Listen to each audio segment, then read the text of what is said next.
इस लोक में और भगवान के दिव्य रासलोक में महान अंतर है। हमारा हृदय वासना से इतना ग्रस्त है कि दिव्य लोक की लोकोत्तर लीलाओं में भी हम अपने मन के पापों की छाया देखा करते हैं। मन के पापों की छाया जब रहती है तो वैसी ही सामने चीज दिखाई देती है। वह इस माइक जगत की कोई वस्तु नहीं, वह योग माया का आवरण भी नहीं है। योग माया का आवरण हटाकर रास में राधा और श्री कृष्ण का व्यवधान रहित मिलन होता है। आवरण हटे बिना पूर्ण मिलन कैसे होगा भाई? वहां ना ये वस्त्र हैं, ना ये स्त्रियां ही, वहां वासना का लेश भी नहीं, सर्वथा व्यवधान रहित सब कुछ है। माया का कोई व्यवधान है ही नहीं। ये तो केवल भोगी संसार को कहने की बात है। भगवान 11 वर्ष के बाद ब्रज में नहीं रहे। ये तो हम मानवों के समझने भर के लिए है। अपने परिवारों के लिए तो वह नित्य किशोर है। काल की कल्पना माया के राज्य में है, जहां आवरण मुक्त दिव्य जगत है, जहां काल के भी महाकाल नित्य कलातीत प्रभु का ही साम्राज्य है।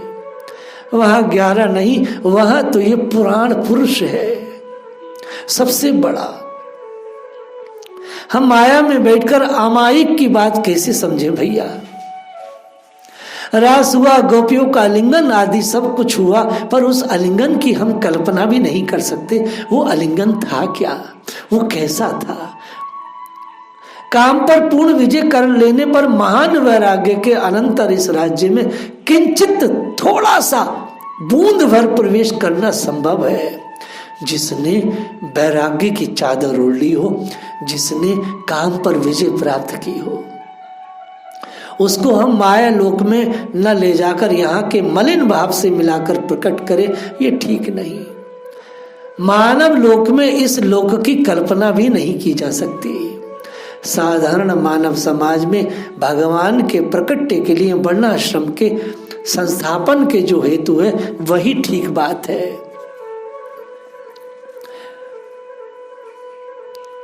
कि भगवान जो है भैया संस्थापना के लिए आए, पर भक्तों के संसार में वह नहीं है। संकल्प मात्र से भगवान धर्म का उत्थान और संस्थापन तथा पापियों का विनाश कर सकते हैं।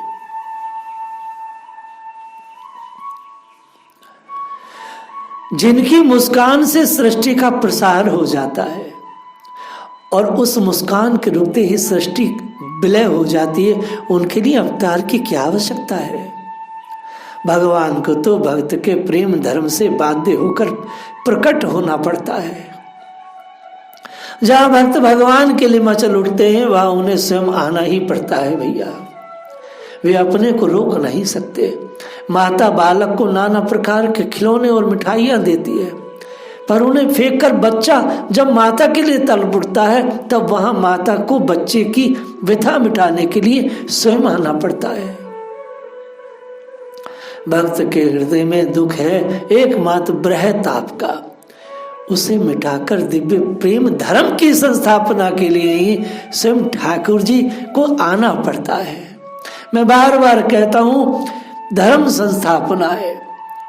धर्म तो प्रेम में है और भगवान प्रेम की स्थापना के लिए आए हैं। करोड़ों करोड़ों गोपी, वास्तव में जो गोपियां हैं यही सच्ची साधु है। भाव लीला में मानवीय कर्म चेष्टा नहीं होती। मानव जगत के आदर्श के शिखर तक मानव के कर्म है। भाव लीला में तो लोक का भाव है ही नहीं। जहां यह भाव लीला है वहां भाव देह भी है। गोपों ने देखा कि सभी गोपियां अपने अपने पतियों के साथ सोई हुई है। मानव देह को मानवों के पास छोड़कर वे भाव देह से चिन्मय रूप से दिव्य रूप से वहां आ गई जहां भगवान थे। रास में शामिल हुई सूक्ष्म देह, कारण देह, ये कर चरणादि अंग नहीं होते, पर चिन्मय देह और भाव देह ये सब होते हैं। पर वे सब होते हैं दिव्य अलौकिक।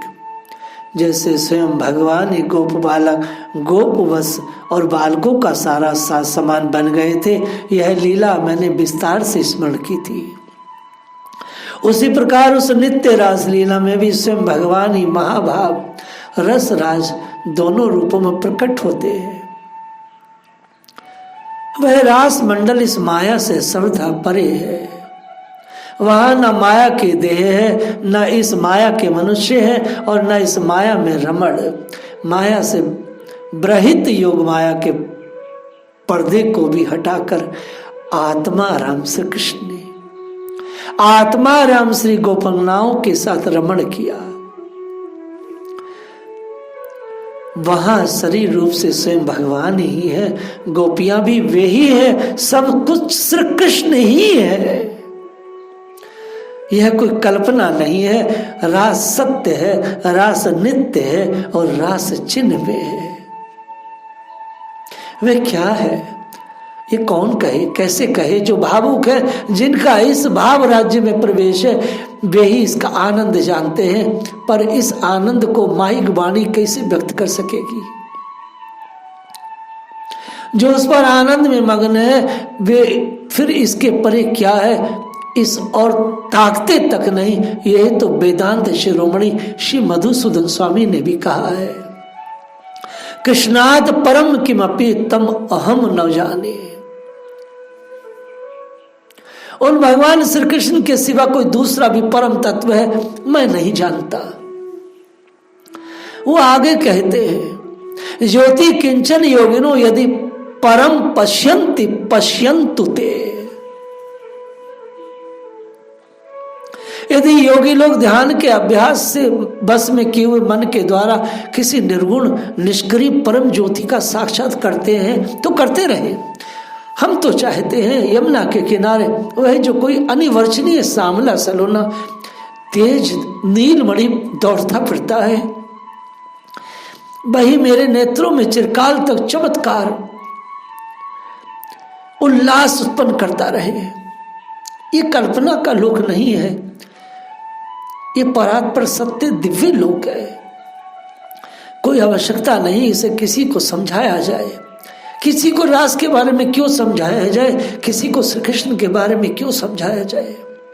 भगवान को इसकी आवश्यकता नहीं है कि लोग उनके इस राज्य को माने या न माने, इससे उनका कोई मतलब नहीं। पर तो भी इस भाव राज्य में प्रवेश होता है भगवत कृपा से ही। भगवान को नहीं पड़ी है कोई उनको भगवान माने, वो तो अपने प्रेमियों के लिए आए हैं। मैं बार बार कहता हूं, बिना शायद दुष्कृता भगवान एक पल में सबको नष्ट कर सकते हैं जो असुर है, तो फिर वो आते क्यों हैं? वो तो केवल अपने प्रेमियों के लिए आते हैं।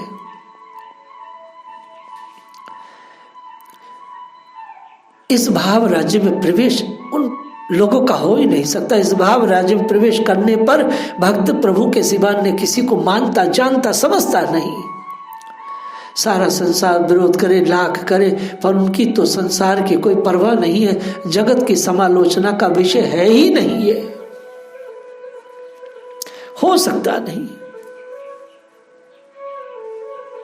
कभी नहीं हो सकता।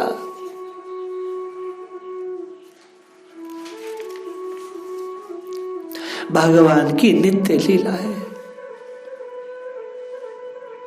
भगवान की नित्य लीला में कभी विराम नहीं। स्थूल जगत की लीला तो हम सभी देखते हैं, पर दुर्भाग्यवश भ्रम से उसको उनकी लीला न समझकर कुछ और समझे हुए हैं। भगवान तो स्पष्ट इशारा करते हैं, तुम जगत का जो रूप देखते हो वह असली नहीं है, ऐसा मिलेगा नहीं। न रूपम स्याहा तथोपलब्ध है। परंतु हम भगवान की उस युक्ति पर, उस उक्ति पर, उस इशारे का पर ध्यान नहीं देते। अपने मन कल्पित स्वरूपों को सत्य समझकर तुच्छ विषयों के पीछे मारे मारे फिरते हैं। नित्य नया दुख मोल ले रहे हैं हम लोग, कभी किसी के पीछे कभी किसी के पीछे मारे मारे डोल रहे हैं। और ये मारे मारे डोलना क्या है? ये हर रोज एक नूतन दुख हमारी जिंदगी में शामिल हो रहा है। इस स्थूल के पीछे एक सूक्ष्म जगत है, अंतर जगत है। इसमें प्रधानता दो स्तर है। एक में स्थूल विश्व ब्रह्मांडों के संचालन सूत्रों को हाथ में लिए हुए भगवान की विभिन्न अनंत शक्तियां अनवरत काम करती हैं। स्थूल जगत के बहुत बड़े बड़े परिवर्तन इस अंतर जगत की शक्तियों के जरा से यंत्र घुमाने से ही हो जाते हैं। इतना सा यंत्र घुमाती हैं शक्तियां और जगत में परिवर्तन हो जाता है। यह स्तर स्थूल और अपेक्षाकृत बाह्य है। दूसरा सूक्ष्म और अभ्यंतर स्तर है, जिसमें भगवान अपने परिकरों के सहित नित्य लीला करते हैं, जो संसार की समस्त लीलाओं का आधार है, जिसमें एक से एक आगे अनेक स्तर है। भगवान की परम कृपा से ही इस सारे रहस्य का पता लगता है। सगुण साकार भगवत स्वरूप के अनन्य भक्त ही अंतर जगत के सूक्ष्मतम स्तर में प्रवेश कर सकते हैं। भगवत कृपा से अधिकार प्राप्त होकर वे आगे बढ़ते बढ़ते बढ़ते एक स्तर के बाद दूसरे स्तर में प्रवेश करते हुए अंत में सर्वोपरि परम सूक्ष्मतम स्तर पर पहुंच जाते हैं, जहां ठाकुर लाडले की गुहित मधुर लीलाएं होती है।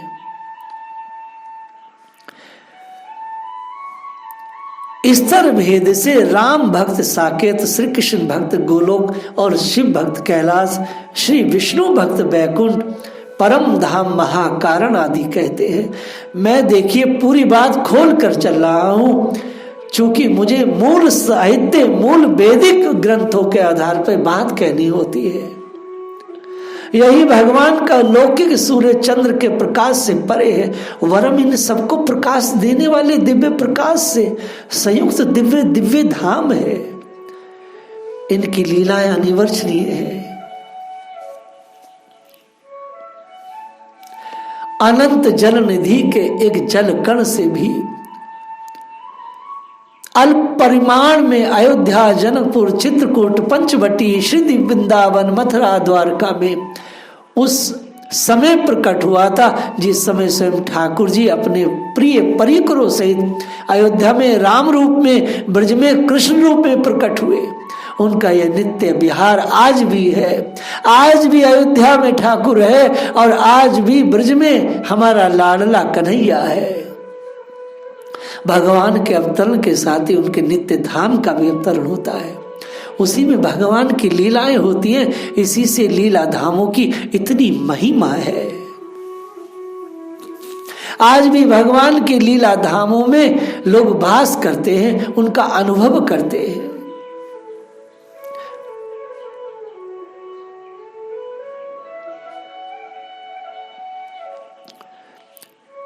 ब्रह्म ज्ञान की साधना जो है,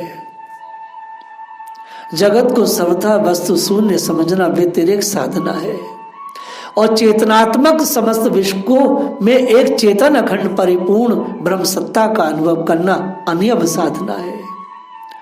दोनों साधनाओं के समन्वय से जो सर्वम खलविदम ब्रह्म ने नास्ति किंचना तत्व की प्रत्यक्ष अनुभूति होती है, यही ब्रह्मी कहलाता है। हमारे आचार्यों ने बड़ी मेहनत की, बड़ी मेहनत की। हमारे आचार्यों ने ऐसे ऐसे दुर्लभ दिव्य प्रेम ग्रंथ दिए हैं जिसका कोई ठिकाना नहीं। प्रेमी भक्त का भगवान के साथ पूर्ण ऐक्य मिलन होता है, यही ज्ञान की परा निष्ठा है। निष्ठा ज्ञानस्य या परा, गीता में 18वें अध्याय में ठाकुर जी ने यही बात कहा है, निष्ठा ज्ञानस्य या परा। प्रेमी भक्तों का भगवान से मिलन होता है। भागवत कृपा की तो शरीर में प्राणों की भांति सभी साधनाओं में अनिवार्य आवश्यकता है। यही आज का टाइटल है। भगवत कृपा की तो शरीर में प्राणों की भांति सभी साधनाओं में अनिवार्य आवश्यकता है। भगवत कृपा के बिना कुछ नहीं हो सकता। इसलिए कह रहा हूं, भगवत कृपा की तो शरीर में प्राणों की भांति सभी साधनाओं में अनिवार्य आवश्यकता है। बिना भगवत कृपा के कुछ हो नहीं सकता। ये ब्रह्म ज्ञान और ये पराभक्ति केवल ऊंची ऊंची बातों से नहीं मिलती, निरी बातों से ब्रह्म ज्ञान के नाम पर मिथ्या अभिमान और भक्ति के नाम पर विषय विमोह की प्राप्ति होती है। सत्संग, साधु सेवन, सदाचार, वैराग्य, भजन, निष्काम कर्म, यम नियम आदि पालन और तीव्रतम अभिलाषा होने पर ही इसकी प्राप्ति संभव है। खाली चर्चा करो ऊंची ऊंची बातों से, ये साधु वो कहता, वो साधु का सत्संग, ये साधु का सत्संग, कुछ नहीं होने वाला भैया। भगवत कृपा की तो शरीर में प्राणों की भांति सभी साधनाओं में अनिवार्य आवश्यकता है, अनिवार्य आवश्यकता है। भागवत अवतारों का रहस्य क्या है? ठाकुर जी किस उद्देश्य से अवतार लेते हैं?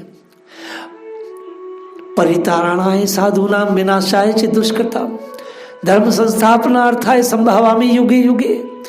ये चौथे अध्याय में ठाकुर जी बोल दिए, लेकिन साहब इसका अर्थ एक अलग ढंग से आज हम स्मरण कर रहे हैं। ये मैं बार बार कह रहा हूं,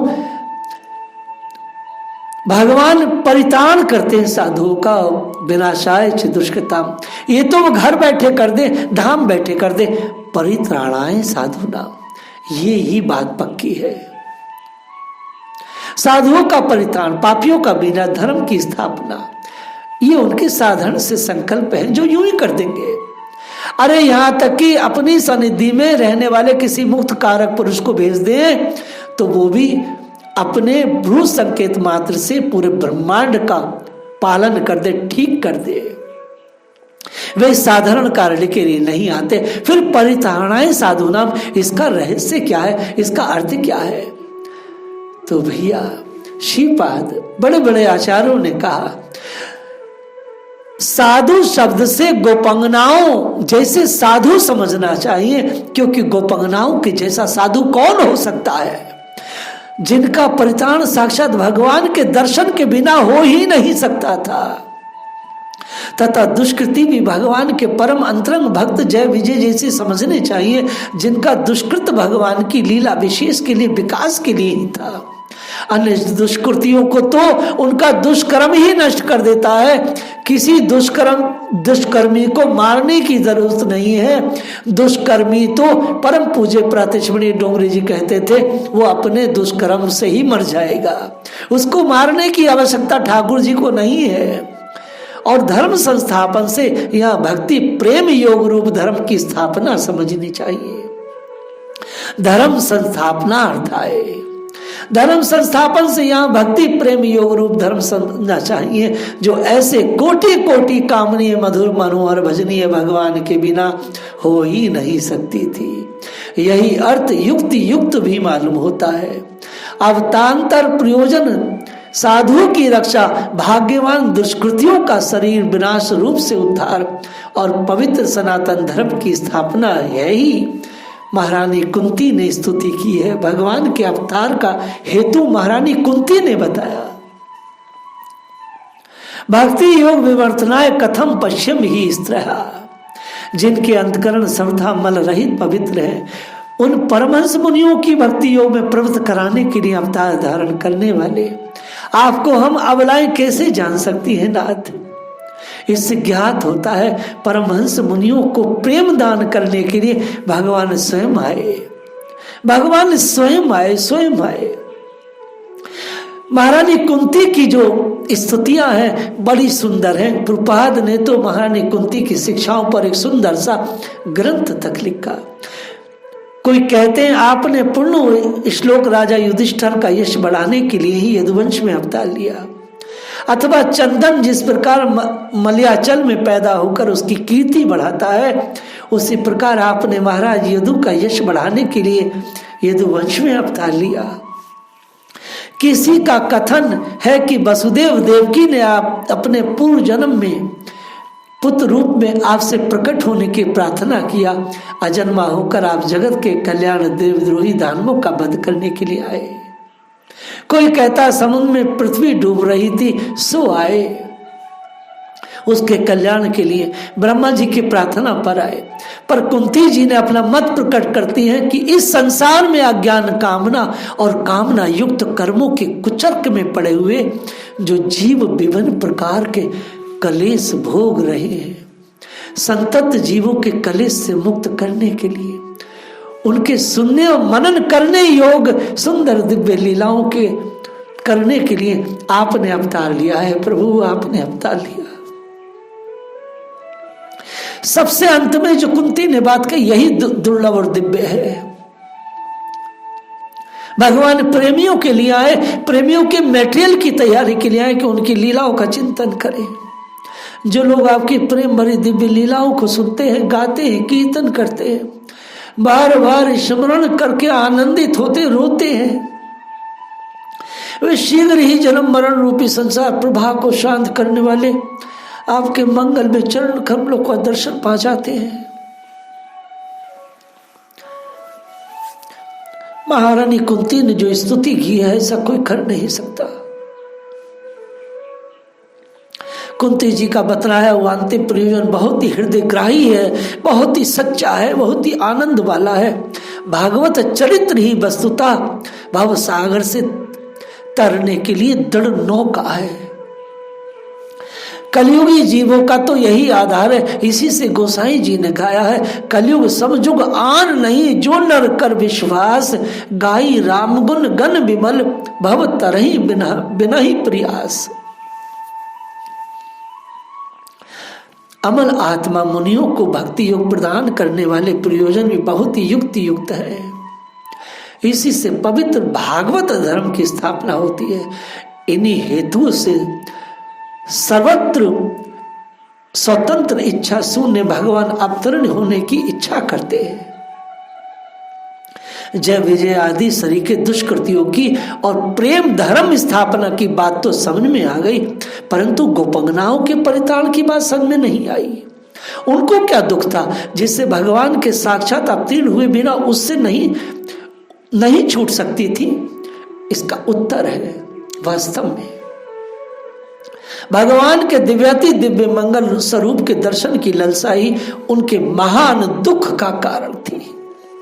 वे इसी घोर ब्रह्म ताप से संतप्त थी। उनका यह ताप बिना श्री कृष्ण के साक्षात मिलने के बिना मिट सकता नहीं था। इस दुख से परिताण करने के लिए भगवान स्वयं प्रकट हुए। परंतु यहां यह नहीं समझना चाहिए कि प्रयोजन ही एकमात्र स्वरूप है। विभिन्न युगों में विभिन्न प्रयोजन होते हैं, विभिन्न प्रयोजन, परंतु उनमें बातें वे तीन ही होती है, साधु परिताण, दुष्ट विनाश और धर्म संस्थापना। आज इस श्लोक की अलग ढंग से मैं व्याख्या किया। मेरे द्वारा भगवान के इन लीलाओं को अलग ढंग से राधा कृष्ण तत्व पर चर्चा हो रही है। आचार्यों की मैं झूठन को आपके सामने प्रस्तुत कर रहा हूं। ये मेरी छाती में 20 साल से हिलोरे मारती थी। गुरु महाराज की कृपा से अब मैं इसको गहवर में स्मरण कर रहा हूं। उनकी महान कृपा मुझ पर बरस रही है। जय राधा।